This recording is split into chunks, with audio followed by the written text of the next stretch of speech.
बेहतर हो सकती है या हमारी ज़िंदगी में ऐसे कौन से मराहिल आते हैं जिससे हमारी ज़हनी सेहत डिस्टर्ब हो जाती है। तो हम मेरा ज़्यादातर काम इन चीज़ों पे। रीज़न क्या होती है कि इंसान जो है डिप्रेशन का शिकार हो जाता है, एंजाइटी हो जाती है? यहाँ पर आप बहुत सारी चीज़ें हैं जो आप कर सकते हैं। मैं जिसको एग्ज़ाम्पल देती हूँ कि आप लोग वर्कआउट अगर करें, वर्जिश करें, इस तरह की चीज़ों में इन्वॉल्व हो, हेल्दी एक्टिविटीज़। ये ज़्यादातर किस में है? मेंस में है, वुमेन्स में है या चिल्ड्रंस में होती है? हमेशा से माहिर नफ्सियात के पास जाने के लिए लोगों को इतनी कोई अट्रैक्शन नहीं होती, क्योंकि यहाँ पर एक स्टिग्मा है कि अगर मैं किसी माहिर नफ्सियात के पास जाऊँगा तो लोग मुझे पागल। आप साइकोलॉजिस्ट हैं और ये सारी माइंड की गेम है। क्रिटिसिज्म अगर हो तो उसको किस तरह फेस? अस्सलाम वालेकुम जनाब, कैसे हैं आप सब? उम्मीद करता हूँ आप सब ठीक ठाक होंगे। आज आपको एक बार फिर से अपनी एपिसोड में, एक न्यू एपिसोड में आपको खुशामदीद कहते हैं। जनाब, आज जो हमारे साथ जो गेस्ट बैठी हैं उनका तारुफ किसी का मोहताज नहीं है, कि जो खिदमात हैं वो भी माशरे में बहुत ज़्यादा हैं।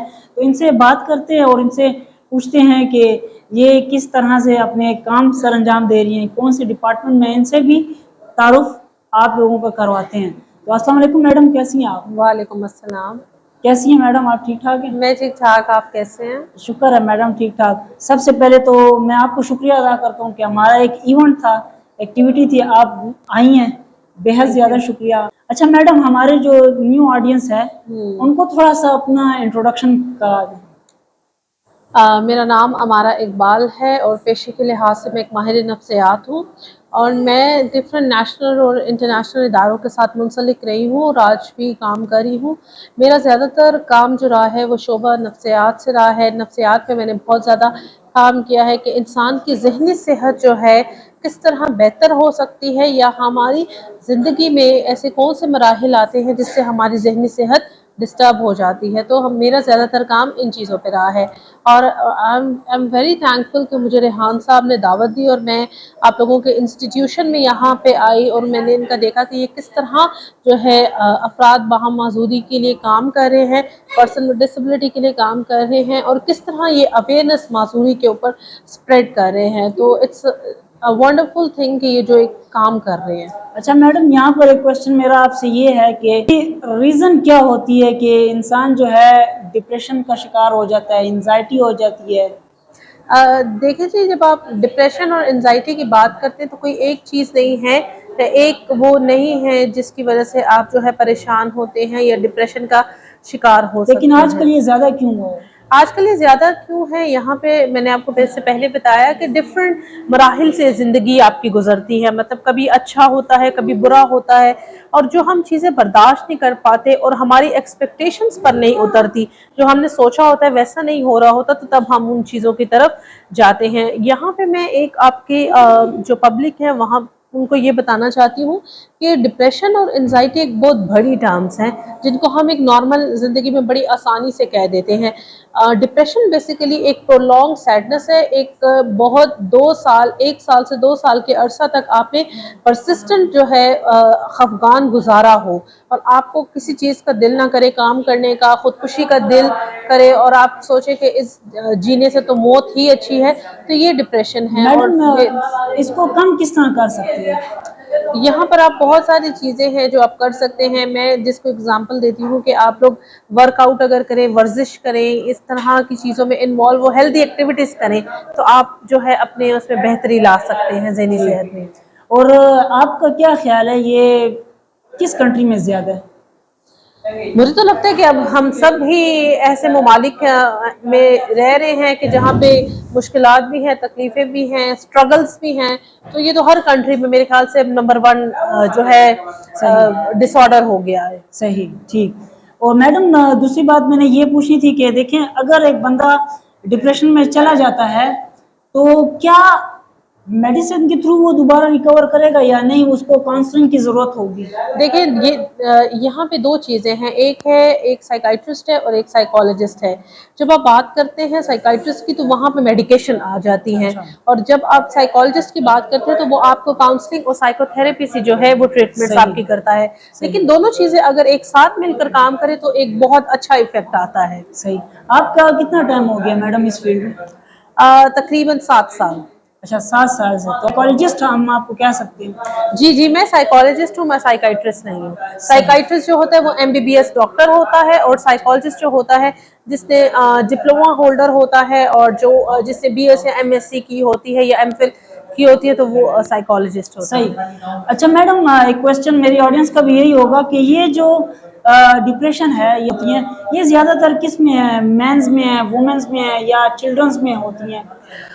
देखिए जी, ये बात हमेशा ही कंसिडर की जाती है कि बच्चे या तो ज़्यादातर साइकोलॉजिकल इश्यूज के साथ जूझ रहे होते हैं, या औरतें जो होती हैं वो जूझ रही होती हैं। लेकिन जब आप मर्द की बात करते हैं तो मेरे ख्याल से मर्द भी उतना ही एक नफ्सियाती तौर पर दबाव में होता है जितनी एक औरत या एक बच्चा होता है, क्योंकि फाइनेंशियल सपोर्ट जो होता है वो मर्द कर रहा होता है, या इकोनॉमिकल डिपेंडेंसी जो घराने की होती है वो एक मर्द के ऊपर होती है। तो मेरे ख्याल से तीनों ही ऐसे वो हैं जो इस ज़हनी सेहत की मुश्किलात को फेस करते हैं। और माशाल्लाह आपको तो एक्सपीरियंस भी मैडम बहुत है। तो आप क्या समझती हैं, आज से कुछ साल पहले जो पेशेंट साइकोलॉजिस्ट के पास जाते थे उनका कैसा रवैया होता था, क्या सोचते थे, और अब क्या सोचते हैं वो? देखिए जी, हमेशा से माहिर नफ्सियात के पास जाने के लिए लोगों को इतनी कोई अट्रैक्शन नहीं होती, क्योंकि यहाँ पर एक स्टिग्मा है कि अगर मैं किसी माहिर नफ्सियात के पास जाऊंगा तो लोग मुझे पागल कहेंगे। वो जो एग्जैक्टली। एक स्टिग्मा है उसको हमने ख़त्म करना है कि माहिर नफ्सियात के पास सिर्फ वो लोग नहीं जा सकते जो ज़हनी तौर पे ख़राब हों या किसी मुश्किलात में जी रहे हों। वो भी लोग जा सकते हैं जो नॉर्मल किसी फैसला साजी करते वक्त जो है किसी चीज़ में अटक गए हैं, या उनको लग रहा है कि मुझे जो है एक ऐसा ट्रस्ट वर्दी पर्सन चाहिए जिससे मैं ये चीज़ डिस्कस कर सकूं, तो तब भी वो माहिर नफ्सियात के पास जा सकते हैं। एक लाइट सा एक क्वेश्चन है, साइकोलॉजिस्ट चार्ज कितना करते हैं? हमारे अगर कोई देखने वालों में से कोई आपसे कांटेक्ट करेगा तो क्या आप चार्ज करती हैं, या आपकी फ्री सर्विसेज हैं? इसका क्या तरीका है? मैं अगर अपनी बात करूं तो मैं जो है थेरेपीज नहीं करती। अच्छा। बहुत अरसा हो गया है कि मैंने थेरेपीज को रोक दिया हुआ है, क्योंकि मेरी अभी फील्ड बिल्कुल डिफरेंट, इंटायरली डिफरेंट होगी, तो जिस वजह से मैं अभी थेरेपीज नहीं करी। लेकिन ये डिपेंड करता है, बहुत सारे ऐसे इदारे हैं जो फ्री ऑफ कॉस्ट सर्विसेज दे रहे हैं। सही। बहुत सारे अस्पतालों में माहिर नफ्सियात जो है वो जो है सर्विसेज दे रहे हैं। मेरा करंटली काम जो है, मैं अवेयरनेस स्प्रेड कर रही हूँ एज अ माहिर नफ्सियात होते हुए, एज अ साइकोलॉजिस्ट होते हुए, कि आप जो है अगर आप किसी दबाव का शिकार है, किसी एंजाइटी डिप्रेशन आपको फील हो रहा है, तो उसके ऊपर बात करें, उस चीज़ के ऊपर जो है अपनी चुप्पी को तोड़ें और उस आगे बढ़कर बात करें कि मुझे कोई ऐसी तकलीफ है, ताकि मैं उसको ट्रीट कर सकूं। मैडम, इसी से मिलता जुलता एक क्वेश्चन मैं आपसे ये पूछना चाहता हूँ कि कॉन्फिडेंस को किस तरह से बिल्ड किया जा सकता है? कॉन्फिडेंस को आप बिल्ड जो है अपने ही अंदर कर सकते हैं आप, क्योंकि आप अपनी ज़िंदगी के खुद के लीडर हैं।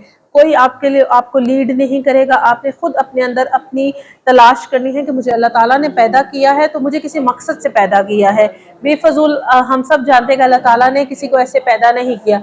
हर इंसान का एक मकसद है। तो जब सेल्फ कॉन्फिडेंस की बात आती है तो आप पहले तो अपने ऊपर बिलीव करें कि मैं अगर पर्सन विद डिसेबिलिटी भी हूँ तो भी है, मैं इतना वो हूँ कि मैं कोई काम करके दिखा सकता हूँ, या मैं इस अपनी सोसाइटी को में चेंज ला सकता हूँ। तो सेल्फ कॉन्फिडेंस आता ही तब है जब आप सेल्फ बिलीफ पे अपना स्ट्रॉन्ग आपका बिलीव होता है कि मैं कुछ कर सकता हूँ। चूंकि आप साइकोलॉजिस्ट हैं और ये सारी माइंड की गेम है, क्रिटिसिज्म अगर हो तो उसको किस तरह फेस किया जाए?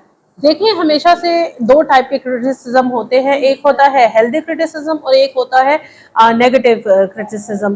तो आई थिंक मुझे ये लगता है मेरे माइंड सेट के हाँ, मतलब मुझे अपने अंदाजे से ये लगता है कि हम लोग हेल्दी को जो क्रिटिसिज्म होता है उसको इतना ज़्यादा अप्रिशिएट नहीं करते। हम सोच रहे हैं कि हमें कोई क्रिटिसाइज करे तो वो नेगेटिवली ही क्रिटिसाइज कर रहा है, तो जिस वजह से यहाँ पर इशू आता है। क्रिटिसिज्म हमेशा नेगेटिव नहीं होता, वो पॉजिटिव भी होता है और वो आपकी ग्रोथ के लिए होता है। तो ये याद रखिएगा कि आप जब क्रिटिसिज्म कोई आपको कर रहा है तो उसको हेल्दी कंपटीशन की तरफ लेके जाइएगा, ना कि ये सोचिएगा कि इसने मेरी इज्जत नफ्स को ठेस पहुंचाई है या मुझे ईगो को हर्ट हुआ है। हो सकता है जो आज आपको क्रिटिसाइज किया गया है इधर इस जिंदगी में, हो सकता है वो आगे चलकर आपका काम आ जाए। और हमें भी बहुत सारी लाइफ मेरी गुजरी है, इतना टाइम तक मैंने स्ट्रगल किया, मुझे भी मेरे सीनियर्स ने क्रिटिसाइज किया है और हेल्दी क्रिटिसाइज किया, जिस वजह से आज मैं यहाँ हूँ। शुक्रिया। Always so nice of welcome. You madam, आपने बहुत अच्छी बातें की हैं। हमारी ऑडियंस ने बहुत अच्छा पसंद किया होगा। Thank you. Welcome, thank you so much. जी बिल्कुल नाज़रीन, इंशाल्लाह फिर मिलेंगे किसी नए गेस्ट के साथ। तब तक के लिए मुझे इजाज़त दीजिए। अल्लाह हाफ़िज़।